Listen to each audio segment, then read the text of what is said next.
बिस्मिल्लाहिर्रहमानिर्रहीम। अस्सलाम वालेकुम अज़ीज़ तलबा। इस उम्मीद के साथ कि आप सब खैरियत से होंगे और बेटा आप लोगों ने अपनी सबका डायरी भी कर ली होगी। और सबका डायरी कौन सी थी आपकी? 2 तख्लीकी कहानी और फ़िक्रात की इस्लाह, ये आप लोगों ने वर्कबुक पर लिखनी थी और इसके बाद उसको याद करके उसकी तहरीरी मशक़ भी करनी थी। साथ एक मॉडल की कहानी भी थी। यकीनन आप सब ने उनको कर लिया होगा। और आज 20 अगस्त बरोज़ जुमेरात वीडियो नंबर 23 में हम रुदाद नवीसी मॉडल नंबर 1 पढ़ेंगे। रुदाद नवीसी शुरू करने से पहले मैं आपको उसकी तारीफ़ बताऊं। तारीफ़ क्या है रुदाद नवीसी की? रुदाद नवीसी से मुराद किसी तकरीब, जलसे और मुशायरे का आंखों देखा हाल एक गैर जामदार मुबस्सिर की हैसियत से पेश करना है। रुदाद किसे कहते हैं? रुदाद कहते हैं किसी भी तकरीब को, जलसे को, मुशायरे को, मेलाद को जो आपने अपनी आँखों से देखा हो, या चाहे वो आपकी सालाना इनामात की, सालाना स्कूल की असनाद व इनामात की तकरीब हो, कोई भी तकरीब हो, आप उसको जिस तरीके से देखते हैं उसी तरीके से आप उसको लिखते हैं, वो आपकी रुदाद कहलाती है। यानी आपने उसके अंदर अपनी बातें नहीं लिखनी होती, जो हकीकी और सच्ची बात होती है वही आपने लिखनी होती है, उसको हम लोग कहते हैं रुदाद। अब रुदाद पढ़ने से पहले हम उसके उसूल पढ़ेंगे। रुदाद नवीसी के उसूल: किसी इजलास की रुदाद लिखते वक्त तारीख़, मुकाम और हाज़रीन का ज़िक्र होना चाहिए। यानी जब आप कोई रुदाद लिख रहे हैं तो सबसे पहले उसकी तारीख़, मुकाम यानी कौन सी तारीख़ को वो हुआ, किस जगह हुआ, और हाज़रीन होते हैं देखने वाले, मौजूद, उनका ज़िक्र करना है, लाजमी है। दूसरा उसूल कौन सा आपके पास? दूसरा उसूल है इजलास के सदर और मेहमान ख़ुसूसी के मुतल्लिक़ चंद तारफ़ी कलमात लिखने चाहिए। यानी इसके बाद आपने क्या लिखना है कि जो इजलास के सदर थे, यानी जिन्होंने इस इजलास को मुनक्कद करवाया था वो, और फिर जो मेहमान ख़ुसूसी थे उस इजलास के, इन दोनों के मुतल्लिक़ थोड़ा तारफ़ी कलमात लिखने, तारफ़ी बातें थोड़ी सी लिखनी है। नंबर 3 है इजलास का आगाज़ तिलावत कुरान मजीद से होता है। फिर आपने तिलावत कुरान पाक से इस इजलास का आगाज़ किया, उसके वो लिखना है। चौथा है हमारे पास तकरीब के शुरका का तरतीबवार ज़िक्र किया जाए और मरातिब को मलहूज़ रखते हुए दावत सुखन दी जाए। यानी फिर जो तकरीब के शुरका हैं, यानी जो उस तकरीब में शामिल हुए, उसमें जो शरीक हैं, उनको तरतीब से बिठा के फिर उनका ज़िक्र किया जाए और फिर उनको उसी तरतीब से दावत सुखन दी जाए, यानी बुलाया जाए, गुफ्तगू के लिए या बात करने के लिए बुलाया जाए। नंबर 5, रुदाद को बग़ैर तबसरे के बताना चाहिए कि सामईन ने किस मुकर्रर अदीब या शायर को सराहा। यानी रुदाद को बग़ैर तफसील के, तबसरे के, यानी डिस्कशन जिसको आप कहते हैं इंग्लिश में, उसको बताना चाहिए कि सामईन यानी सुनने वालों ने किस को ज़्यादा सराहा है। अदीब, मुकर्रर जो भी आए हुए थे, जिनको भी बुलाया हुआ था, उनमें से किस को ज़्यादा सराहा है। नंबर 6, रुदाद में सच्ची और हकीकी बातें बयान होनी चाहिए। यानी जो रुदाद आप लिख रहे हैं उसमें आपने अपनी कोई बात शामिल नहीं करनी, आपने जो कुछ देखा है और जैसे देखा है, जिस तरीके से देखा है, वो हकीकत बयान करनी है आपने। नंबर 7, सदर और मेहमान ख़ुसूसी की तकरीर को ख़ास अहमियत दी जाए, तहरीरी मवाद के अहम नुकात तफसील से लिखे जाएँ। यानी आपने सदर और मेहमान ख़ुसूसी इनकी तकरीर को ख़ुसूसी अहमियत देनी है, और जो तहरीरी मवाद है उसके अहम नुकात जो है उनको आपने तफसील से लिखना है। नंबर 8, ज़बान सादा और शगुफ्ता इस्तेमाल की जाए। यानी जो रुदाद आप लिख रहे हैं उसमें बहुत मुश्किल लफ्ज़ और बहुत गंभीर और घुमा फिरा के नहीं लिखनी, बल्कि सादा ज़बान का इस्तेमाल करना है और आसान लफ्ज़ों का इस्तेमाल करना है ताकि पढ़ने वाले को समझ आ जाए। जी बेटा, अब हम आपकी किताब के ऊपर जो रुदाद दी हुई है मॉडल नंबर 1 की, उसको पढ़ेंगे। तो इसके लिए आप अपनी किताब का सफ़ा नंबर 123 खोलें। जी बेटा, सबसे पहले आप लिखेंगे तारीख़ क्या है? 20 अगस्त 2020 दिन जुमेरात। उन्वान क्या है? रुदाद नवीसी मॉडल जलसे तक़सीम असनाद व इनामात की रुदाद। असनाद सनद की जमा है और सनद किसको कहते हैं? सर्टिफिकेट को। ठीक है, अब हम आगाज़ करते हैं। तालीमी साल में हम निसाबी सरगर्मियों के हवाले से मार्च का महीना बहुत अहम समझा जाता है।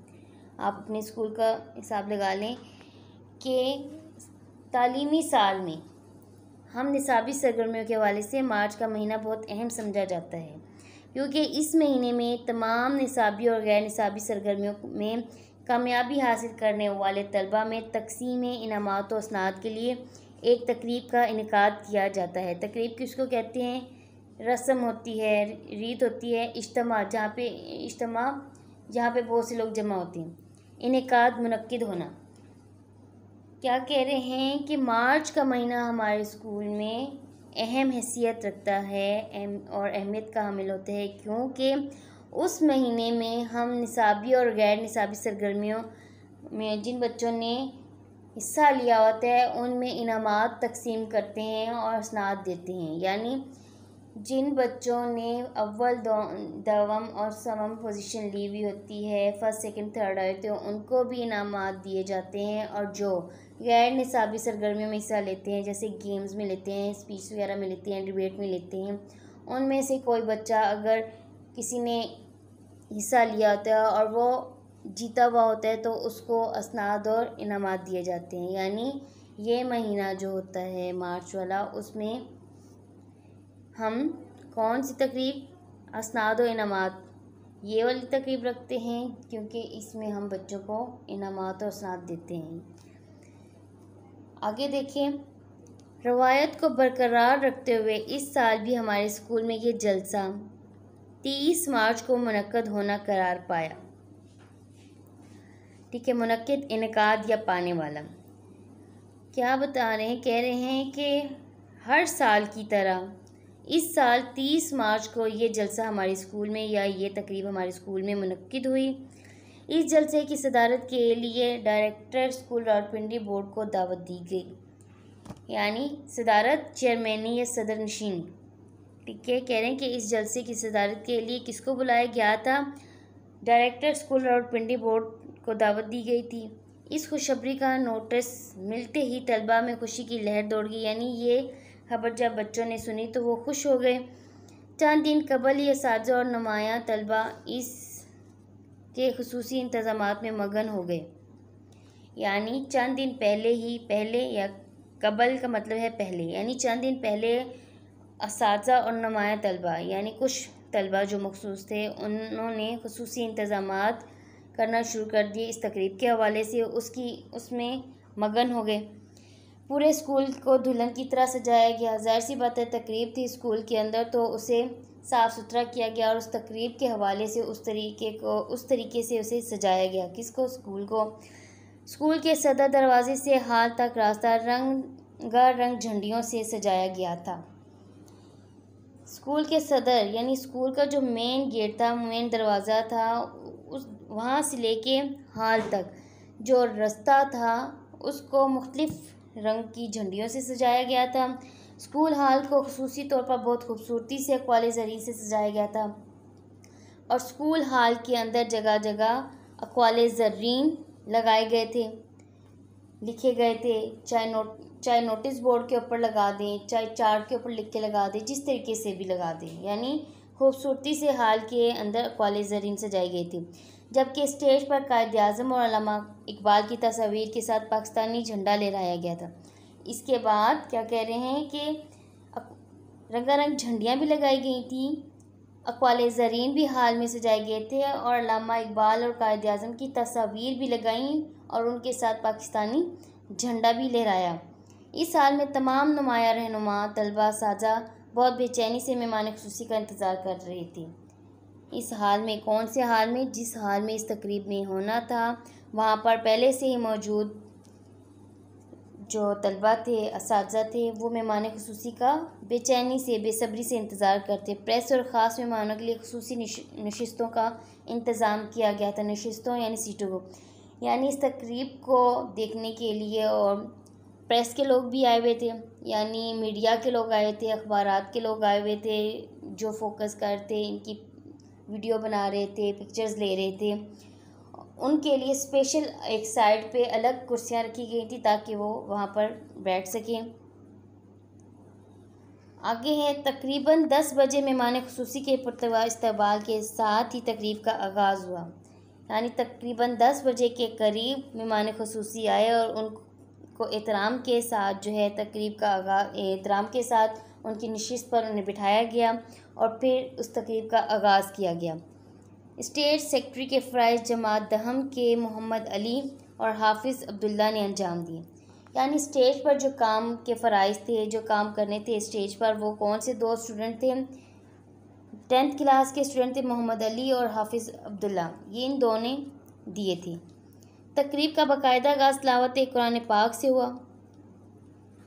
यानी जब तकरीब का आगाज़ हुआ तो सबसे पहले उसको तिलावत कुरान पाक से शुरू किया गया। स्टेज सेक्रेटरी ने जमात दहम के बुरहानुल क़य्यूम को तिलावत कुरान पाक के लिए दावत दी। स्टेट सेक्रेटरी से जो था उसने किसको बुलाया? जमात दहम के बुरहानुल क़य्यूम को दावत के लिए बुलाया ताकि वो कुरान पाक की तिलावत बाकायदा जो है तिलावत करें, जिसने अपनी खूबसूरत आवाज़ से हाज़रीन महफ़िल पर सहर तारी कर दिया। सहर जादू को बोलते, तारी करना है, छा जाना। यानी उसकी तिलावत किसकी? बुरहानुल क़य्यूम की। यानी उन्होंने इतनी प्यारी तिलावत की कि जो सुन रहे थे उन पर एक सहर तारी हो गया था। नात रसूल मकबूल सल्लल्लाहु अलैहि वसल्लम के बाद स्टेट सेक्रेटरी साहब ने डायरेक्टर साहब से दरख्वास्त की कि वो तलबा में इनामात और असनाद तकसीम करें। चुनाचा तालियों की गूंज में डायरेक्टर साहब इनामात तकसीम करने के लिए स्टेज पर तशरीफ़ ले आए। प्रिंसिपल साहब की मुआवनत मदद या हिमायत से डायरेक्टर साहब ने खुश नसीब तलबा में इनामात व असनाद तकसीम की। क्या कह रहे हैं कि जब तिलावत कुरान पाक हो चुकी और नात भी सुन ली तो इसके बाद जो स्टेज का काम कर रहे थे, स्टेज सेक्रेटरी था, उसने डायरेक्टर साहब को दरख्वास्त की कि वो स्टेज पर तशरीफ़ लेके आएँ और तलबा में इनामात व असनाद तकसीम करें। फिर इसके बाद प्रिंसिपल की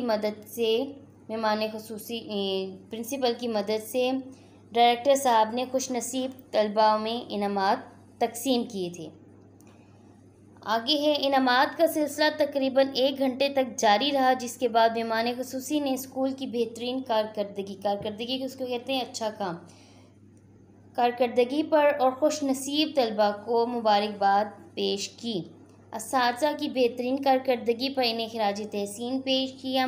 बाद अज़ा मेहमान खुसूसी अपनी कुर्सी पर जलवा अफरोज़ हुए। प्रिंसिपल साहब ने डायरेक्टर साहब का शुक्रिया अदा किया कि वो अपनी मसरूफियात में से वक्त निकाल कर तशरीफ़ लाए। इसके बाद जलसे के इख्तिताम का ऐलान किया गया। स्टाफ रूम में मेहमान खुसूसी और सहाफ़ी हज़रात के लिए पुरतकल्लुफ़ यानी बड़ी मेहनत और एहतमाम के साथ जो है चाय का इंतज़ाम किया गया था। यूँ ये यादगार तकरीब के एहसन इख्तिताम पजीर हुई। क्या कह रहे हैं कि जो ये इनामात का सिलसिला था, इनामात देने का, ये तकरीबन 1 घंटा चलता रहा और मेहमान खुसूसी ने तमाम तलबा के अंदर जिन्होंने अच्छी कारकर्दगी का मुजाहरा किया था उनमें इनामात तो असनाद तकसीम की और साथ उन्हें मुबारकबाद भी पेश की और साथ असातिज़ा की भी हौसला अफजाई की और उन्हें भी खिराज तहसीन पेश किया, यानी उनकी भी तारीफ़ की। और इसके बाद जो मेहमान खुसूसी थे वो अपनी कुर्सी पर गए और प्रिंसिपल साहब ने डायरेक्टर साहब का शुक्रिया अदा किया कि वो अपनी भी बहुत ज़्यादा मसरूफियात में से उन्होंने वक्त निकाला और हमारे स्कूल तशरीफ़ लेके आए और इस तकरीब को अंजाम दिया। फिर इसके बाद ये तकरीब जो है इख्तिताम पजीर हुई और स्टाफ रूम में मेहमान खुसूसी और सहाफ़ी जो आए हुए थे, मीडिया के लोग जो आए हुए थे, तस्वीरें और वीडियो बना रहे थे, प्रेस के लोग थे, उनके लिए पुरतकल्लुफ़ चाय का इंतज़ाम किया गया था और ये तकरीब जो है अच्छे तरीके से अंजाम हुई। ये बेटा हमने रुदात नवीसी मॉडल नंबर 1 पढ़ी जो आपकी थी जलसा तकसीम असनाद व इनामात की रुदात। ये बेटा आपने क्या करनी है, इसको याद करना है और याद करने के बाद इसकी तहरीरी मश्क आपने रफ़ रजिस्टर पर करनी है।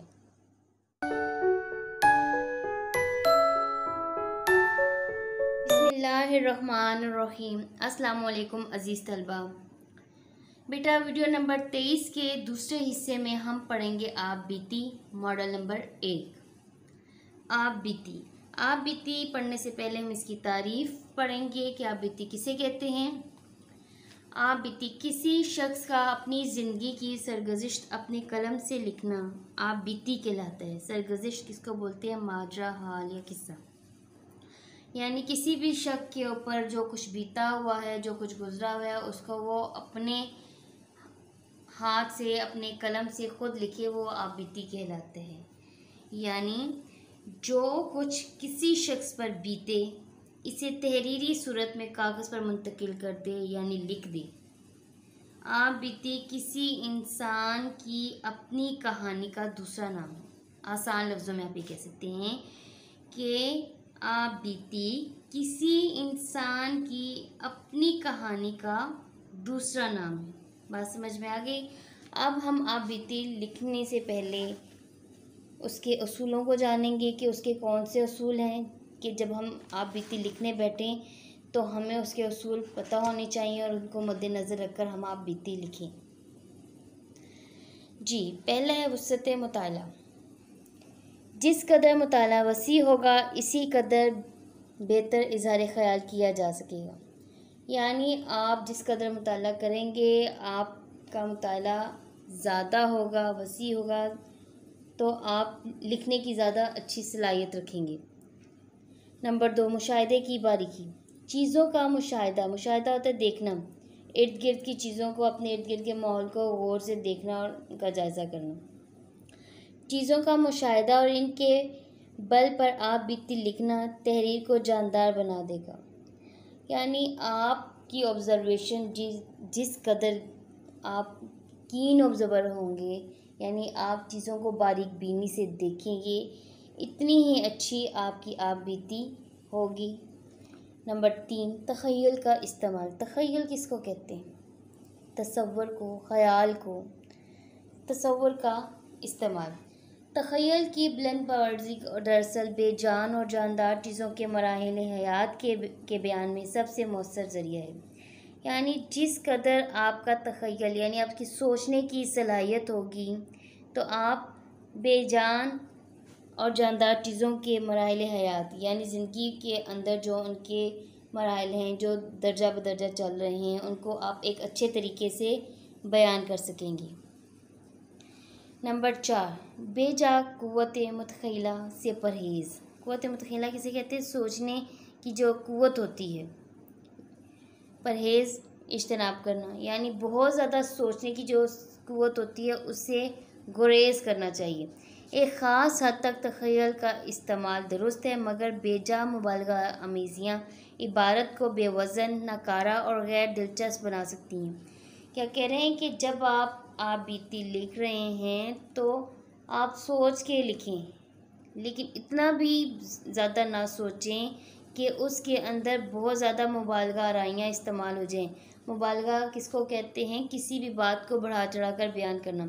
जब एक बात को आप फजूल में बढ़ा चढ़ा कर बयान करेंगे, तो उससे जो इबारत होगी, इबारत यानी जो तहरीर आप लिख रहे हैं, वो बेवज़न हो जाएगी, नकारा हो जाएगी और गैर दिलचस्प, यानी वो पढ़ने वाले के लिए इतनी दिलचस्प और मज़े की नहीं होगी।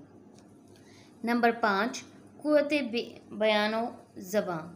आप बीती लिखते वक्त तालिबे इल्म को ज़बान बयान पर कुदरत हासिल होनी चाहिए। जिस कदर ज़ुबान पर दस्तरस होगी, इसी कदर आप बीती मौसर पहराए में बयान की जा सकेगी। यानी जो आप बीती लिख रहा है, उसका ज़बानी अंदाज़, यानी लिखने का अंदाज़ और ज़बान दोनों अच्छी होंगी, और जिस कदर उसे अपनी ज़ुबान पर दस्तरस होगी, यानी पहुँच होगी, जितना अपनी ज़ुबान के बारे में जानता होगा, उसी कदर इसकी आप बीती ज़्यादा मौसर और अच्छी होगी। नंबर 6, सीगा वाहिद मुतकल्लम। आप बीती वाहिद मुतकल्लम के सीगे में लिखी जाएगी। मसलन मैंने, मुझे, मैं, मेरा वगैरह का इस्तेमाल ज़्यादा होगा। यानी जब आप बीती लिख रहे हैं, आपका मतलब क्या है? आप बीती, यानी आपके ऊपर जो बीती हुई है, आपके ऊपर जो गुज़री हुई है, यानी अपने ऊपर जो बीती हुई है, अपने ऊपर जो गुज़री हुई है, तो ज़ाहिर सी बात है, फिर हम अपना मुतकल्लम होता है वाहिद का सीगा, मैं का सीगा, मैं लिखेंगे, मुझे लिखेंगे, मेरा लिखेंगे। ये नहीं लिखेंगे तुझे, तुम्हें, हमें, इसका सीगा इस्तेमाल नहीं करेंगे।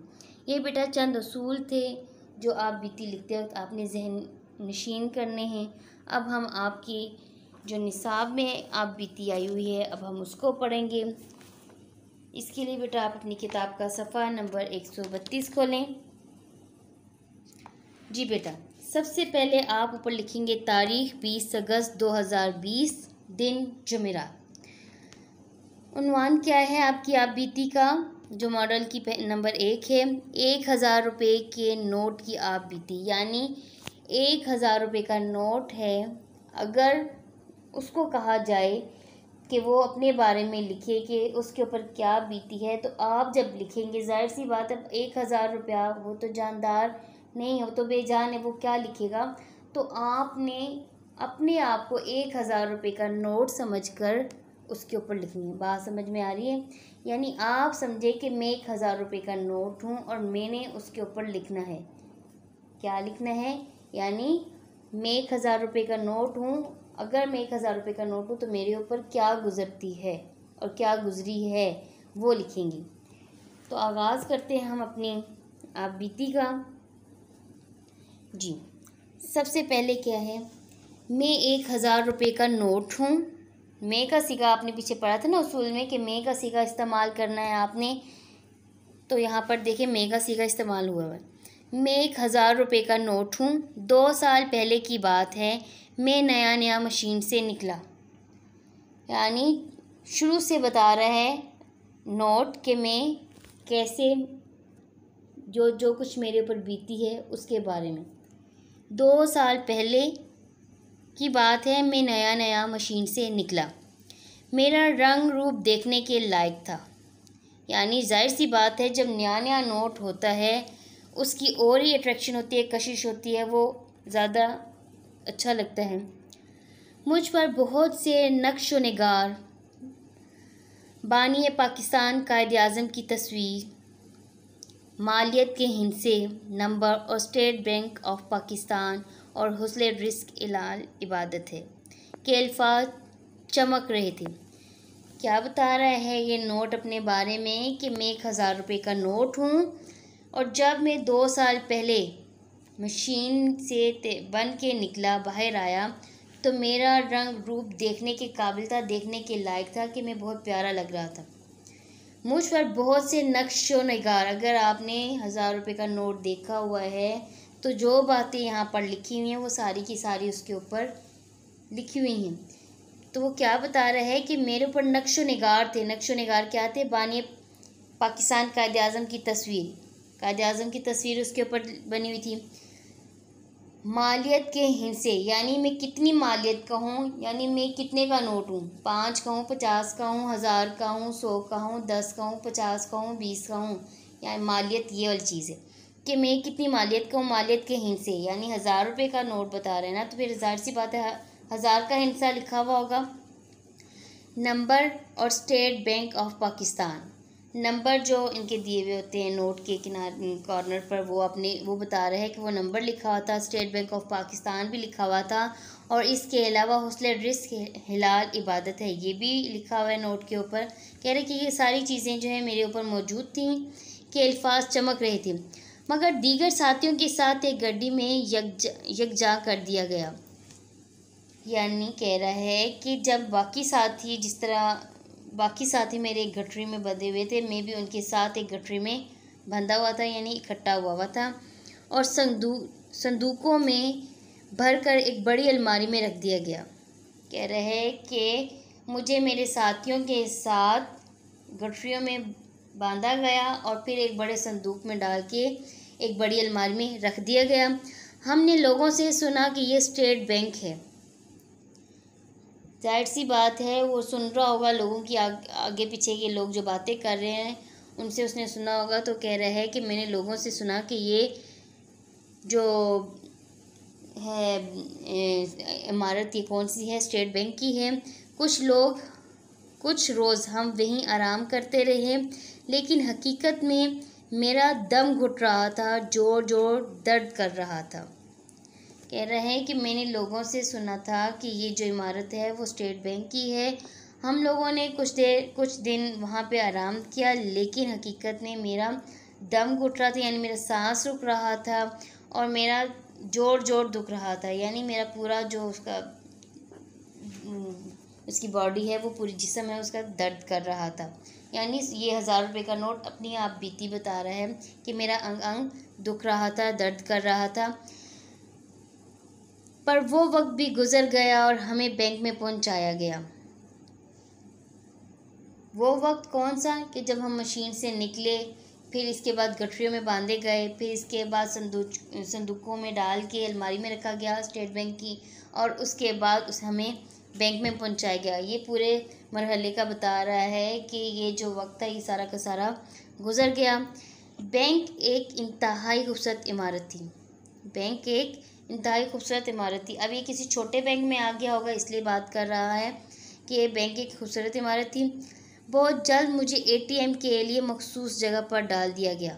बहुत जल्द मुझे एटीएम के लिए मखसूस जगह पर डाल दिया गया। आपने देखा होगा, अगर आप लोगों ने एटीएम मशीन को इस्तेमाल किया हुआ है तो आपको पता होगा कि एटीएम मशीन में से पैसे निकल आते हैं, आप अपना एटीएम कार्ड डालते हैं। तो कह रहा है कि मुझे वहाँ पर जो है रख दिया गया जहाँ से पैसे एटीएम के थ्रू निकलते हैं। और इस तरह एक दिन में एक प्रोफेसर साहब के हाथ में आ गया। प्रोफेसर साहब का नाम जावेद था और वो इस्लामियात के प्रोफेसर थे। ये जानने के बाद कि वो इस्लामियात के प्रोफेसर हैं, मेरी नज़र में उनकी इज़्ज़त और बढ़ गई। वो रोज़ाना शलवार कमीज़ पहनते थे और खुशबू लगाते थे। इनके कपड़ों की खुशबू मुझ में भी रच बस गई। यानी वो कपड़ों में परफ्यूम लगाते थे, खुशबू लगाते थे, तो वो इतनी ज़्यादा खुशबू लगाते थे कि वो खुशबू जो है मेरे अंदर भी समा गई, यानी मेरे अंदर से भी वो वाली खुशबू आने लग गई। अब मुझे अपना आप खुशकिस्मत महसूस होने लगा। क्या कह रहा है कि मुझे अपना आप अच्छा लगने लग गया, यानी मैं अपने आप को खुशकिस्मत जो है महसूस कर रहा था। आगे देखिए अगला पैरा। चंद दिनों बाद उन्होंने मुझे अपने एक शागिर्द को इनाम में दे दिया। शागिर्द ने मुझ पर इनके दस्तखत लिए और अपने पास रख लिया। ये 1000 रुपये का नोट क्या कह रहा है कि मैं एक प्रोफेसर के पास चला गया। प्रोफेसर का नाम जावेद था और वो इस्लामियात के प्रोफेसर थे। जब मुझे पता चला कि वो इस्लामियात के प्रोफेसर हैं तो मेरी नज़र में उनकी इज़्ज़त और बढ़ गई। वो शलवार कमीज़ पहनते थे और खुशबू लगाते थे, और खुशबू जो लगाते थे वो मेरे अंदर भी समा गई थी और अपने आप को खुशकिस्मत महसूस कर रहा था। वो कह रहा है अब कि चंद दिन बाद उन्होंने मुझे अपने शागिर्द को बतौर इनाम दे दिया। शागिर्द ने क्या किया? शागिर्द ने मुझ पर उनके दस्तखत करवाए। किनके? प्रोफेसर जावेद के दस्तखत करवाए और अपने पास रख लिया। तब मुझे अंदाज़ा हुआ कि वो तो अपने शागिर्दों में भी मकबूल हैं। ये भी इज़्ज़त कर रहा था। कौन? 1000 रुपये का नोट प्रोफेसर जावेद साहब की। और जब उन्होंने अपने उस शागिर्द को मुझे दिया तो मुझे ये महसूस हुआ, बल्कि अंदाज़ा हो गया कि ये प्रोफेसर साहब तो अपने शागिर्दों में भी बहुत पसंदीदा हैं, मकबूल हैं। खैर, इस शागिर्द ने मुझे अपनी तस्वीर के साथ एक फ़ोटो एल्बम में लगा लिया।